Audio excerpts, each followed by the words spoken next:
May the words of my mouth and the meditation of our hearts be always acceptable in your sight, O Lord, our strength and our Redeemer. Amen. Please be seated. First of all, it's very good to be here. Second of all, I don't see anybody moaning and groaning and ending up right in the front in the middle of the aisle having a medical emergency, which is what happened to me last Sunday. And it was a much smaller church. And now, as a priest, I was always sort of trained and just intuited that you take a look, make sure the person is being taken care of that is having an emergency, and then you distract the entire congregation by going forward. Well, let me tell you, when it's happening right here, and the end of the church is right about here, there is no way you can do that. So I'm real glad to be here instead of there. And I'm real glad nobody's pulling anything like that off. But I do see we do have a doctor in the house.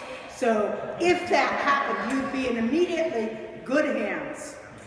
And so for that, I'm very grateful, and we all should be. I wasn't sure what I was going to preach today. And I actually looked at the readings. The Esther reading is a wonderful reading, but I don't feel like doing the amount of work I would need to do to find all the details to explain it to you. So I thought, well, I'll forget that one. But as we were going through the service today, I think we witnessed today, or this week, today's gospel reading. And I have no idea who of the players had any faith of any sort, much less a Christian faith.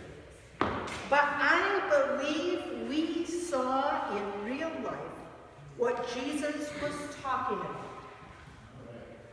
Jesus is talking about, if you do good in my name,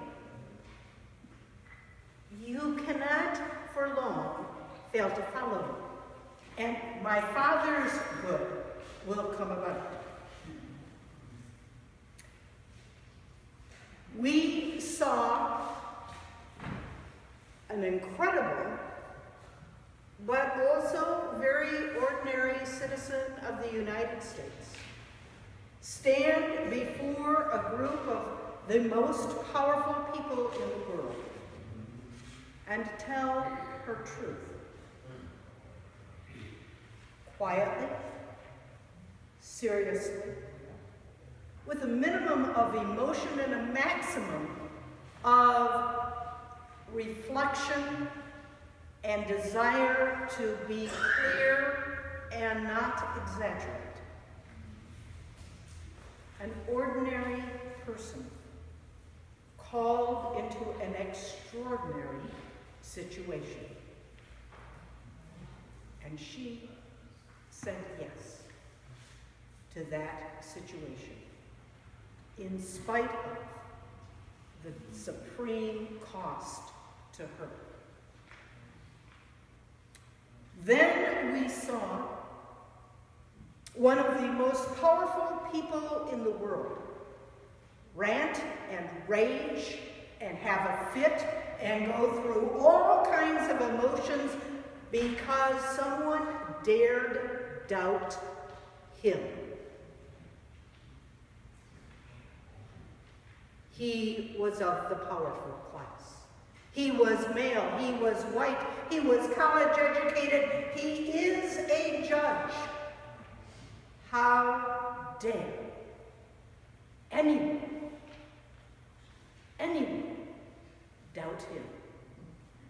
Taking pages and lessons from others in power in this country, he acted just as so many have acted in our country when they have abused power, presuming that they should not be doubted, presuming that they should not be questioned, presuming that they could never make a mistake.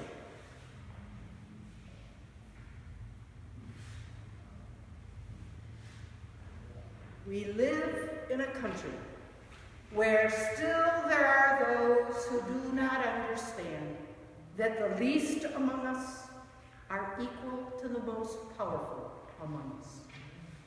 That in God's eyes,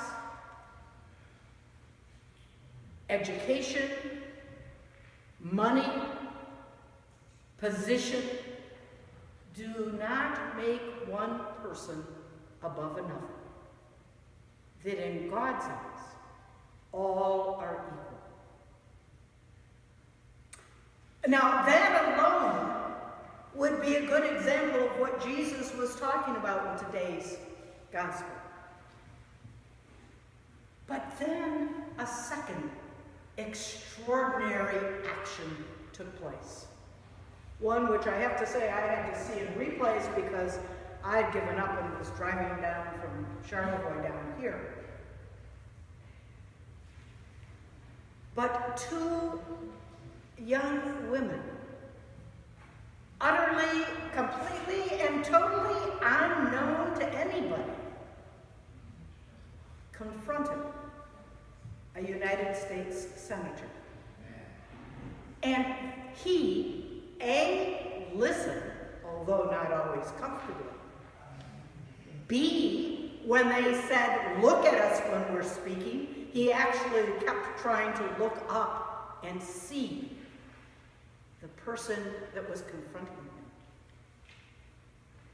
An example of what Jesus is talking about in today's gospel. An example of seeing the one that is less than you, or seemingly less than you. An example of looking and listening and being affected by the other.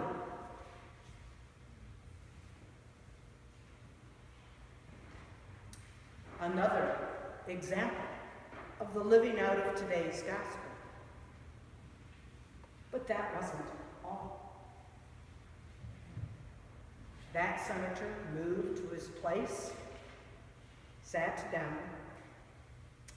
and had a very good friend with whom he does not agree on much of anything, except that they are both human beings, deserving respect. And that second person, in the person of Chris Kuntz, was speaking. And he was speaking on the same topic that all the other characters have spoken. And that senator listened to his colleague. And something occurred within him. And he saw a way that perhaps we could move beyond the mire of partisanship and of seeking who could dominate who, and instead seek some way forward together. A third example of what Jesus was talking about in today's gospel. Jesus does not tell us only live and interact with people that agree with you. Jesus does not tell us use position, power, might, intimidation to get your way.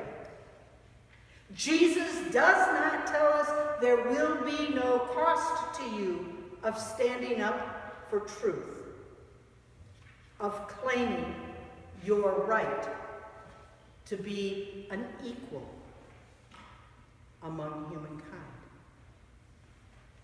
Jesus does not promise us that we will always succeed.